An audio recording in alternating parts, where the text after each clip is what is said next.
శ్రీ సత్యసాయి జిల్లా కళ్యాణదుర్గ పట్టణంలో గల వైసీపీ కార్యాలయంలో మాజీ ఎంపీ తలారి రంగయ్య మీడియా సమావేశం ఏర్పాటు చేశారు. ఈ సందర్భంగా ఆయన మాట్లాడుతూ ఆర్డీటీ సంస్థను రక్షించుకుందాం, కేంద్ర రాష్ట్ర ప్రభుత్వాల నిరంకుశ వైఖరిని నిలదీద్దామన్నారు. పేద ప్రజలకు సంక్షేమ ఫలాలు అందించే సంస్థ ఆర్డీటీ అని పేర్కొన్నారు. ఈ నెల 17వ తేదీన సేవ్ ఆర్డీటీ బైక్ ర్యాలీని జయప్రదం చేయాలని ఆయన పిలుపునిచ్చారు. సంస్థలు ఇలాంటి సంస్థల్ని మనము పట్టించుకొని చూసుకోవాలి. ఒకవేళ చూసుకోకపోతే ఏమవుతుంది? రైతు చీని పంట మామిడి పంట పెట్టి పట్టించుకోకపోతే ఎట్లా పాడైపోతుందో ఇది అంతే. ఆర్డీటీకి ఏం జరుగుతుంది? ఫాదర్ ఫెర్రర్ గారు లేరు, మ్యాన్సి ఫెర్రర్కి వచ్చిన ఇబ్బంది ఏముంది? ఆయన ఏ శ్రీలంకకు ఆఫ్రికాకు వెళ్ళి పనిచేసుకుంటాడు. రంగయ్య కూడా ఆర్డీటీ రాకపోతే పెద్ద ఇబ్బంది ఉంటుంది. కానీ చూస్తున్నాం కదా అలాంటివి ఎంతమందికి ఎన్ని రకాల వాళ్ళు ఉపయోగపడుతున్నారు. అందువల్ల అలాంటి సంస్థను బతికించడానికి మనం ఎంతో కొంత సాయం చేయాలి అని.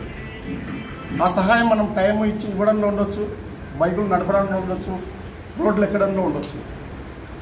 నిజంగా చెప్పాలంటే అది ఎలా ఉందో మనకెవరికి తెలియదు. పెద్ద యుద్ధము రావణుడిది రాముడి మధ్యలో జరిగిన యుద్ధం. ఆ యుద్ధంలో ఉడత సాయం చేసిందని ఇప్పటికీ చెప్పుకుంటారు. శ్రీలంకకు బిడ్చి కడుతుంటే ఉడత వెళ్ళి దాని శరీరం ఎంత, దాని సైజు ఎంత, ఉడతనే చిన్నదని కూడా తన తోకకి ఎంత చిన్నగా ఉంటుంది. ఆ తోకకు 4 ఇసుక రేణువులను తీసుకెళ్ళి అది వెళ్ళి తృప్తి పడింది. అలా ఉడత సహాయంగా నేను వచ్చాను, మీరందరూ కూడా అదే చేయమని చెప్తూ ఉన్నాను. మనం పట్టించుకోకపోతే పోతుంది ఇది అని. ఇంకా రెన్యువల్ కాలేదంట, ఇప్పటికే జీతాలు ఇవ్వలేని పరిస్థితి, మందులు కొనలేని పరిస్థితి, ఇలాంటి పరిస్థితుల్లో ఉందని ఫీల్ అవ్వడం అనమాట. లేకపోతే అయ్యో పోతుంది ఎట్లా అని చెప్పేసి కన్నీరు గార్చి గుండెలు బాదుకోవడం, ముసలి కన్నీరు లాంటిది. దాన్ని సానుభూతి అంటారు. దానివల్ల కూడా ఏం ఉపయోగం ఉంది? పోతుంది మాట్లాడుకుని, టీ బంకుల దగ్గర మాట్లాడుకుని, రచ్చగట్టల దగ్గర మాట్లాడుకుని, దీని పరిస్థితి ఇట్లా అయింది, రెన్యువల్ కాలేదు అని మాట్లాడుకుని వదిలిపెడితే ఏం కాదు. అదే సహానుభూతి ఉంటుంది.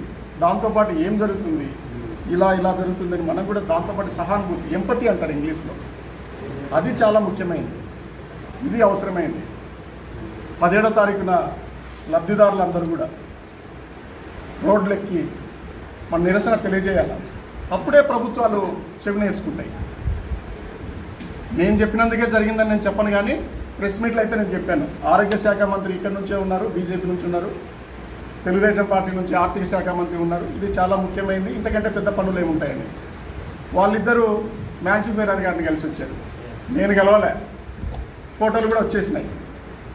నేను అనుకున్నాను వాళ్ళు ఢిల్లీకి వెళ్ళి కలుస్తారేమో, ఏదైనా ఉపయోగపడుతుందేమో, హోంశాఖ మంత్రి దగ్గరకు, ఆర్థిక శాఖ మంత్రి దగ్గరికి అట్లా వెళ్ళి చేస్తారేమో. కానీ కూడా ఆర్డీటీ రెన్యువల్ జరగడం వల్ల ఈ ప్రాంతం ఏంటంటే ఇది కరువు ప్రాంతం. తుఫాన్లు వస్తే ఎంత నష్టం జరుగుతుంది అనేది కళ్ళకు కట్టినట్టు టీవీల్లో, పేపర్లలో వస్తుంది. మళ్ళీ తర్వాత దాన్ని ఈజీగా కూడా బాగు చేయొచ్చు. తుఫాన్ వల్ల నష్టం జరిగింది, కట్టడం పోయింది, ఈ పంట పోయింది దీన్ని. కానీ కరువు వస్తే అలా చేయడం కష్టం. అసలు కరువు ఎట్లా అంటే, ఒక రచయిత రాశాడు, ఒకసారి నేను చదివాను. ఏం రాశాడంటే, ఒక తుఫాను ఏమవుతుందంటే అది ఒక తుఫాన్ లాగానే ఉంటుంది. అదే ఒక కరువు వస్తే 1000 తుఫాన్లకు జరిగే నష్టం ఒక కరువు వల్ల జరుగుతుందని చెప్తారు. అర్థమవుతుందో? ఆ ప్రాంతంలో పుట్టిన బిడ్డలు మనకి అవసరం ఉంది. పావర్టీ మీద, పేదరికం మీద యుద్ధం ప్రకటించినాడు ఆయన. పావర్టీలా ఉండే పరిస్థితి చెప్తున్నా. చదువు లేకపోవడం వల్ల ఎంత ఇబ్బంది ఉంటుంది, ఆరోగ్యం లేకపోవడం వల్ల ఇబ్బంది జరుగుతుంది, తిండి లేకపోవడం వల్ల ఎంత ఇబ్బంది ఉంటుంది. ఇవన్నీ చాలా ముఖ్యమైనవి. ఇవన్నీ కూడా ఈ పనులే కదా ఆర్డీటీ చేసింది. అందువల్ల ఈ మానవ హక్కులు ఏదైతే ఉందో ఆ ఉల్లంఘన జరుగుతుంది. కొన్ని వేల కుటుంబాలు, లక్షలాది లబ్ధిదారులు ఉన్న ప్రాంతం ఇది. వీటిని మీరు ఈరోజు కొత్తగా ఫీ4 అని తీసుకొస్తున్నారు. ఫాదర్ ఫెర్రర్ గారు ఫీ4 ఎప్పుడో చేసి చూపెట్టాడు. ఎక్కడో విదేశాల్లో ఉండే నిధులను కళ్యాణదుర్గంలో మన పల్లెలకు తీసుకొచ్చి, ఏ పల్లెలు లేవు అసలు, కుందుర్పులో కావచ్చు, ఎక్కడైనా కానీ. ఫాదర్ ఫెర్రర్కి విగ్రహాలు కట్టి పూజించడం కాదు, దేవాలయాలు కట్టి పూజించడం కాదు. ఇప్పుడు ఆ సంస్థకు, ఆయన ఆలస్యాలకు, ఆయన అనుకుంటున్న దానికి నష్టం వచ్చింది కాబట్టి, కళ్యాణదుర్గం ఆర్డీటీకి ఒక పుట్టిగడ్డ కాబట్టి ఇక్కడ నుంచే ప్రారంభం చేయాలా, మనం పెద్ద ఎత్తున ప్రభుత్వం దృష్టికి తీసుకుపోవాలని నేను తెలియజేస్తున్నాను. ఈ ప్రభుత్వాన్ని అడగాల్సిన అవసరం మనకే ఉంది. ఎందుకంటే ఈ ప్రభుత్వం కేంద్ర ప్రభుత్వంలో భాగం, ఈ కూటమి ప్రభుత్వం. వీళ్ళు అనుకుంటే అది పెద్ద కష్టమైన పని కాదు. జస్ట్ రెన్యువలే కదా. ఏదైనా ఇబ్బంది ఉంటే ఏమి ఇబ్బంది ఉంటుంది? ఒక 60 సంవత్సరాల నుంచి దేశానికి రాని ఇబ్బంది ఆర్డిటి వల్ల ఇప్పుడు ఎందుకు ఇబ్బంది వస్తుంది? మీరు చూసి తట్టుకోలేని పరిస్థితి. ప్రభుత్వాలను మించి వాళ్ళు సాయం చేస్తున్నప్పుడు మీరు తట్టుకోలేని పరిస్థితి. మీ P4 ఏమవుతుందో అది అట్టర్ ఫెయిల్యూర్ అవుతుందని నేను నమ్ముతున్నాను. ఎవడిస్తాడు?